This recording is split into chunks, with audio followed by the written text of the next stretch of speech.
Hello friends, सहायक अध्यापक भर्ती आ गई है और उसकी प्रिपरेशन हम शुरू करेंगे। अब सहायक भर्ती में जो अरिहंत की बुक है सुपर टेट के लिए, हम उस पूरी बुक को कंप्लीट करेंगे और आज हम हिंदी को कंप्लीट करेंगे।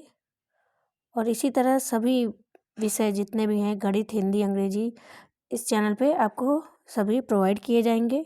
तो चैनल को आप लाइक, शेयर और सब्सक्राइब कर लें। देखिए, ये सिलेबस है। आपका सिलेबस आपका 1.5 महीने के अंदर पूरा हो जाएगा और इस बार हमें इसको हाथ से जाने नहीं देना है। सभी नंबर हम 150 नंबर टारगेट अपना बना के चलेंगे तो 130 प्लस नंबर हमारे आ जाएंगे और बहुत ही सरल भाषा में आपको सब सिखाया जाएगा। देखिए, ये पूरा सिलेबस है आपके सामने, क्या क्या आएगा, क्या क्या है। तो इस वीडियो के माध्यम से हम हिंदी देखेंगे। आज हिंदी व्याकरण है पहला। तो चलिए शुरू करते हैं दोस्तों। वर्ण विचार, सबसे पहले वर्णों के बारे में आता है तो हम वर्ण देखेंगे। वर्ण किसे कहते हैं, वर्ण से क्या क्या क्वेश्चन आते हैं, ये सभी हम आज इस वीडियो में देखेंगे। तो चलिए शुरू करते हैं। वर्ण किसे कहते हैं? तो वर्णों के समूह या समुदाय को वर्णमाला कहते हैं। हिंदी में वर्णों की संख्या 52 है। कितनी है? 52 है। आप नोट्स बनाते चलिए और एक बार वीडियो को ध्यान से सुनिए और लिखते जाइए, आपको याद हो जाएगा। हिंदी वर्णमाला को 2 भागों में विभक्त किया गया है, स्वर और व्यंजन में। तो अब देखते हैं स्वर किसे कहते हैं। जिन ध्वनियों के उच्चारण में हवा मुख विवर से अबोध गति से निकलती है, अबाध कोई भी गति नहीं, उसमें जो गति है बिना बाध्यता के निकल जाती है, उसे हम स्वर कहते हैं। यानी स्वर आराम से निकल जाते हैं मुंह से, उसे स्वर कहते हैं। देखिए, स्वर के प्रकार कितने होते हैं। स्वर मूलतः 3 प्रकार के होते हैं। ठीक है, कौन कौन से स्वर होते हैं? देखिए, मूल स्वर पहला, संधि स्वर और प्लुत स्वर। अब देखिए, इसमें भी उसके रूप हैं। मूल स्वर देखिए, वे स्वर जिनके उच्चारण में अन्य स्वर्गों की सहायता नहीं लेनी पड़ती है, उसे मूल स्वर कहते हैं। ठीक है, महर्षि पाणिनि ने जो सूत्र बताए थे, अ, ई, ऊ, ऋ, ऋ, ऋक, जो 14 सूत्र उनके हैं, तो ये उसमें जो अड़ है वहाँ तक हैं आपके। अच जो है, अच आपका स्वर है। ठीक है, अ, ई, ऊ, री, इसमें इतना हुआ स्वर, यानी 4 जो है मूल स्वर हैं। अब देखिए, संधि स्वर, वे स्वर जिनके उच्चारण में मूल स्वरों की सहायता लेनी पड़ती है, उसे संधि स्वर कहते हैं। ये 2 प्रकार के होते हैं, दीर्घ और संयुक्त। वे स्वर जो एक ही स्थान से बोले जाते हैं, उन्हें स्वरों के संयोग से निर्मित हुए दीर्घ स्वर कहलाते हैं। जैसे अ और आ मिलकर आ बनेगा, ई और ई मिलकर बड़ी ई बनेगा। ठीक है, आगे देखिए, संयुक्त स्वर, वे स्वर जो विभिन्न स्थानों से बोले जाने वाले स्वरों के संयोग से निर्मित हुए हैं, संयुक्त स्वर कहलाते हैं। जैसे अ और ई और मिल के बनेगा ए, अ और ओ मिल के औ बनेगा। ठीक है, यह उच्चारण स्थान इनका अलग अलग है, इसलिए ये संयुक्त स्वर है। अब प्लुत स्वर देखते हैं, जिनके बोलने में उच्चारण स्वर, इसके उच्चारण का समय दीर्घ से भी ज़्यादा होता है। ठीक है, इसलिए इसे प्लुत स्वर कहते हैं। उच्चारण इसमें ज़्यादा समय लगता है। वे स्वर जिनके उच्चारण में दीर्घ स्वर से भी अधिक समय लगता है, प्लुत स्वर कहलाते हैं। जैसे आपने देखा होगा, ऐसे लिखा होता है राम, ऐसे करके रहता है राम, तो यानी इसको देर तक पढ़ना है। ठीक है, तो ये है प्लुत स्वर। अब देखिए, स्वरों का उच्चारण स्थान हम देखेंगे। तो उच्चारण की दृष्टि से स्वरों को 3 भागों में विभाजित किया जा सकता है, अग्र स्वर, मध्य स्वर और पश्च स्वर। जिन स्वरों के उच्चारण में जिह्वा का अग्र भाग ऊपर उठता है, वे अग्र स्वर कहलाते हैं। क्या वे कौन से स्वर हैं? छोटी, बड़ी, ए और ए, इनके उच्चारण में जिह्वा का अग्रभाग ऊपर उठता है। अब देखिए, मध्य स्वर, जिन स्वरों के उच्चारण में जिह्वा समान अवस्था में रहती है, वो मध्य स्वर कहलाते हैं। ये है अ। पश्च स्वर, जिन स्वरों के उच्चारण में जीवा का पश्च भाग ऊपर उठता है पश्च स्वर कहलाते हैं। ठीक है, जैसे आ, उ, ओ और औ। तो ध्यान से देखिए मित्रों, इसमें से आपको जरूर एग्जाम में आएंगे क्वेश्चन, सभी सेलेक्टेड क्वेश्चन है। ठीक है, तो अब अगला देखिए व्यंजन किसे कहते हैं। व्यंजन वे ध्वनियाँ जो बिना स्वरों की सहायता लिए उच्चारित नहीं हो सकती हैं, व्यंजन कहलाती हैं। जैसे ये देखिए क है, ख है, ग है, ये सभी जो है आधा होता है जब तक इसमें अ नहीं मिलता है। जब अ स्वर से ये मिल जाते हैं तो ये आपका बनता है पूरा क, तब इसे पढ़ा जाता है क। और ये जब मिल गया अ से तो ये हो गया पूरा ख। ठीक है, तो व्यंजन बिना स्वर की सहायता से नहीं बोले जा सकते हैं, व्यंजन कहलाते हैं। व्यंजनों के प्रकार अब देखिए, स्पर्श व्यंजन देखते हैं हम। जिन स्वरों के उच्चारण में जिह्वा का कोई न कोई भाग मुख के किसी न किसी भाग को स्पर्श करता है, स्पर्श व्यंजन कहलाता है। क से लेकर म 25 जो ये हैं आपके स्पर्श व्यंजन है। ठीक है, स्पर्श व्यंजनों की संख्या आपसे पूछ दे तो यहाँ आपके हो जाएंगे 25। स्पर्श व्यंजन किसे कहते हैं तो ये देख लीजिए, डेफिनेशन आपके सामने है। जिह्वा का कोई न कोई भाग मुख के किसी न किसी भाग को स्पर्श करता है। ठीक है, व्यंजन से ये सवाल आ गए आपके, क्वेश्चन ये आ गया कितने प्रकार के होते हैं। तो स्पर्श व्यंजन, अनुनासिक व्यंजन, अंतस्थ व्यंजन, ऊष्म व्यंजन, उच्छिप्त व्यंजन, संयुक्त व्यंजन, ये सभी व्यंजन के प्रकार हैं। अब देखिए अनुनासिक व्यंजन किसे कहते हैं, तो जिन स्वरों के उच्चारण में वायु नासिका मार्ग से निकलती है अनुनासिक व्यंजन कहलाते हैं। ठीक है, ये है अंगा, या, अड़ा, न और म। जो स्व क से लेकर म तक जो सबसे अंत में आता है सभी पदों में, जैसे क है, इया है, फिर अड़ा है, न है, म है, वे लास्ट वाले अनुनासिक होते हैं। ठीक है, अब अनुनासिका आपका क्लियर हो गया होगा, नाक की सहायता से इसका उच्चारण होता है। अब देखिए अंतस्थ व्यंजन किसे कहते हैं।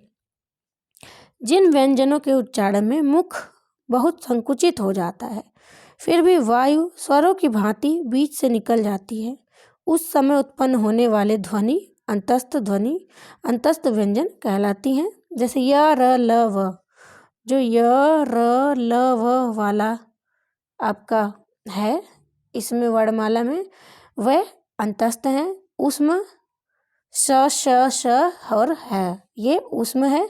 उसमें की हम देखेंगे अब डेफिनेशन क्या है। उसमें व्यंजन जिन व्यंजनों के उच्चारण में एक प्रकार की गर्माहट या सुरसुराहट सी प्रतीत होती है उसमें व्यंजन कहते हैं। उसमें मतलब ही होता है गर्म। ठीक है, तो स बोलने में एक गर्माहट का एहसास होता है, यह है उसमें व्यंजन।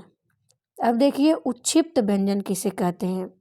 आपने ढ़ और ढ का प्रयोग कई बार देखा होगा, यही दोनों हैं उच्छिप्त व्यंजन, इसे याद कर लीजिए, सिर्फ यही दो है, ढ़ और ढ। ठीक है, तो उसका डेफिनेशन है, जिन व्यंजनों के उच्चारण में जिह्वा की उल्टी हुई नोक तालु को छूकर झटके से हट जाती है उन्हें उच्छिप्त व्यंजन कहते हैं, ये ढ़ और ढ।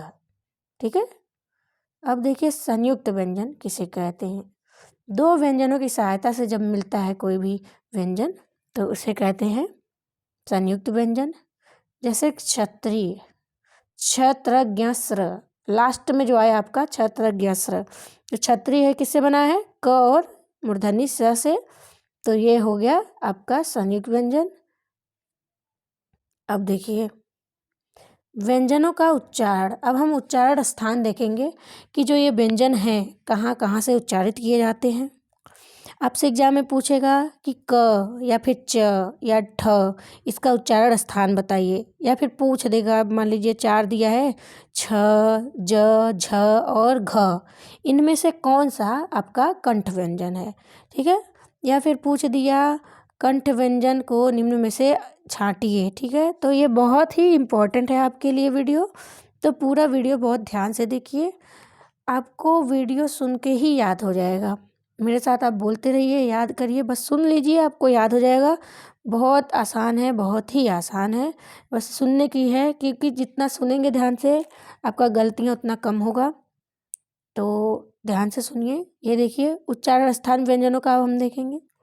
उच्चारण स्थान की दृष्टि से हिंदी व्यंजनों को 8 वर्गों में विभाजित किया जाता है। पहला है कंठ व्यंजन।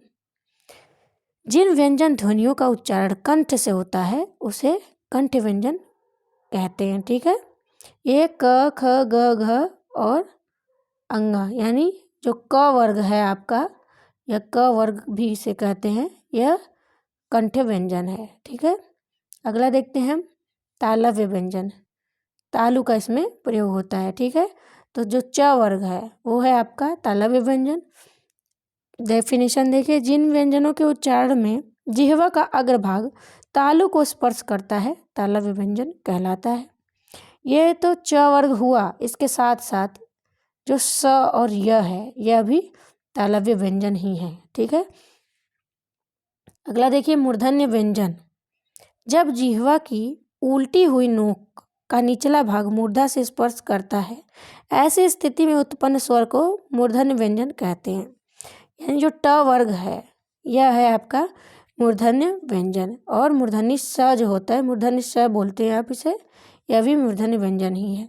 ठीक है, अब देखिए दंत्य व्यंजन। जिन व्यंजनों के उच्चारण में जिह्वा की नोक ऊपरी दांतों को स्पर्श करती है तो इसे दंत व्यंजन कहते हैं। त वर्ग इसमें आएगा, और जो छोटा स है यह इसमें आएगा, ये दंत व्यंजन है।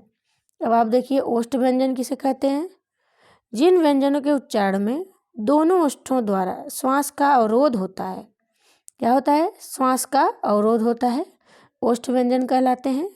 प वर्ग जो है आपका हिंदी वर्णमाला में, यह ओष्ठ व्यंजन है। ठीक है, बोल के आप खुद देखिए, प फ ब भ, तो दोनों ओष्ठ की सहायता के बिना ये बोले ही नहीं जा सकते। ठीक है, दंत्यस्थ व्यंजन क्या है, जिन व्यंजनों के उच्चारण में निचला ओष्ठ दांतों को स्पर्श करता है दंत्यस्थ व्यंजन कहलाते हैं, जैसे व। अब देखिए वर्त्स्य व्यंजन। वर्त्स्य व्यंजन, जिन व्यंजनों के उच्चारण में जिह्वा का ऊपरी भाग मसूड़ों यानी वत्स को स्पर्श करता है स्पर्शवर्त्स्य व्यंजन कहलाते हैं, जैसे न, र और ल। अगला देखिए स्वर यंत्र मुखी या काकल्य व्यंजन। जिन व्यंजनों के उच्चारण में अंदर से आती हुई श्वास तीव्र वेग से स्वर यंत्र मुख पर संघर्ष उत्पन्न करती है उसे क्या कहते हैं, स्वर यंत्र मुखी या काकल्य व्यंजन कहते हैं, जैसे में ह। ठीक है, अब इसके अतिरिक्त व्यंजन को घोषत्व के आधार पर बांटा जाता है। घोष प्राणत्व के आधार पर, जैसे जो घोष और सघोष और अघोष आपसे पूछा जाएगा सवाल कि बताइए निम्न में से कौन सा सघोष है, कौन सा अघोष है। यह हर बार हर एग्जाम में पूछा जाता है, ये मोस्ट इम्पॉर्टेंट आपका टॉपिक है। तो अब सघोष और अघोष आप बहुत ध्यान से देख लीजिए। तो अघोष किसे कहते हैं, प्रत्येक पहला वर्ग का पहला दूसरा व्यंजन जो है अघोष होता है। ये देखिए क, ख, ग, घ और अंगा लिख दिया ये। अब देखिए इसमें पहला और दूसरा क्या कह रहा है, पहला और दूसरा ये क्या है, अघोष है। और जो लास्ट का ग, घ और अंगा है यह घोष है। यानी प्रत्येक तीसरा वर्ग, चौथा और पांचवा जो है यह घोष होता है। घोष या फिर सघोष, यानी घोष के साथ। ठीक है, तो आपको याद हो गया होगा।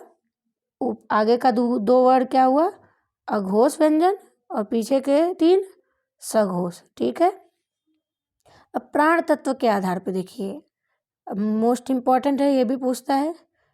अल्प प्राण और महाप्राण ये किसे कहते हैं। अब देखिए फिर से लिखते हैं हम, क, ख, ग, घ, अंगा।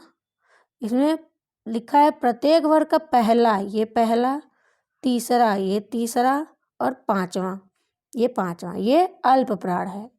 महाव्यंजन महाप्राण जो है ये जो बचा हुआ दूसरा और चौथा। ठीक है, तो इस तरह से आपको याद हो गया होगा अल्प प्राण और महाप्राण। बहुत ही आसानी से। चलिए अब हम आपका अभ्यास कराते हैं। स्वतंत्र रूप से बोले जाने वाली ध्वनियों को क्या कहते हैं बताइए? इसे स्वर कहते हैं। संयुक्त स्वर कौन कौन से हैं? संयुक्त स्वर बताइए, मैंने क्या बताया था आपको? कौन कौन से? संयुक्त स्वर का डेफिनेशन है कि दो विभिन्न स्थानों से बोले जाने वाले स्वरों को संयुक्त स्वर कहते हैं, जो दो स्वरों को मिलाकर बनते हैं। तो इसमें से ए, ओ, औ ये तीनों जो हैं मिलकर ही बने हैं, स्वतंत्र रूप के ये मूल स्वर नहीं है, मूल स्वरों से मिलकर ये बने हुए हैं। तो ये सभी जो इसका उत्तर हो जाएगा, ये उपर्युक्त सभी जो हैं ये हैं आपके संयुक्त स्वर। ठीक है, आप देख के पहचान गए होंगे कि संयुक्त स्वर कौन कौन से हैं। ठीक है, अब इसके बाद आप देखिए अगला क्वेश्चन है, भाषा की सबसे छोटी इकाई किसे कहते हैं? बताइए आप, भाषा की सबसे छोटी इकाई किसे कहते हैं? तो भाषा की सबसे छोटी इकाई क्या होगी दोस्तों? अक्षर है कि शब्द है कि वर्ण है या फिर व्यंजन है आपका? तो भाषा की सबसे छोटी इकाई आपकी होती है वर्ण होती है। प्रयास कीजिए, आपको भूलेगा नहीं ये। ठीक है, वर्ण जो है भाषा की सबसे छोटी इकाई है, जो मुख विवर से निकलती है। सबसे पहले भाषा ही निकलती है। अब देखिए आपका अगला क्वेश्चन है, अयोगवाह। अयोगवाह को क्या कहा जाता है? अयोगवाह आपको किसे कहते हैं? अयोगवाह आप बताइए। तो जो विसर्ग होता है इसे हम कहते हैं अयोगवाह। अब देखिए अघोष ध्वनियाँ किसे कहा जाता है? देखिए अभी क्वेश्चन पढ़ाया था, ये मोस्ट इम्पॉर्टेंट है, हर एग्जाम में आता है, ऐसे ही पूछा जाएगा क्वेश्चन, आप देख लीजिए मेरे साथ। अघोष ध्वनियाँ किसे कहते हैं? डेफिनेशन इसकी मैंने बताई थी आपको, क्या है? देखिए इसमें दिया है वर्ग की पहली ध्वनि, वर्ग की दूसरी ध्वनि, वर्ग की तीसरी ध्वनि और ए और सी। इसमें सही आपका हो जाएगा ए और सी, यानी वर्ग की पहली और तीसरी ये दोनों ही आपकी अघोष ध्वनियाँ हैं। ठीक है, इसी तरह क्वेश्चन आपके एग्जाम में आएगा। अगला देखिए, महाप्राण ध्वनियाँ कौन कौन सी हैं? इसमें आपको बताना है महाप्राण ध्वनियाँ कौन कौन सी हैं, बताइए आप। इसका उत्तर हो जाएगा आपका ए और सी, यानी कि पांचवी ध्वनि, मैंने बताया था आपको, पांचवी और चौथी जो है लास्ट की वे हैं महाप्राण ध्वनियाँ। ठीक है, अंतस्थ व्यंजन आपको याद हुआ, मैंने अंतस्थ व्यंजन बताया था आपको। बताइए आंसर क्या सही होगा, आप कमेंट में उत्तर दे सकते हैं। तो जो य र ल है ये आपके अंतस्थ व्यंजन है। ठीक है, यानी कि इसका उत्तर क्या होगा? उपर्युक्त सभी। अगला क्वेश्चन देखिए,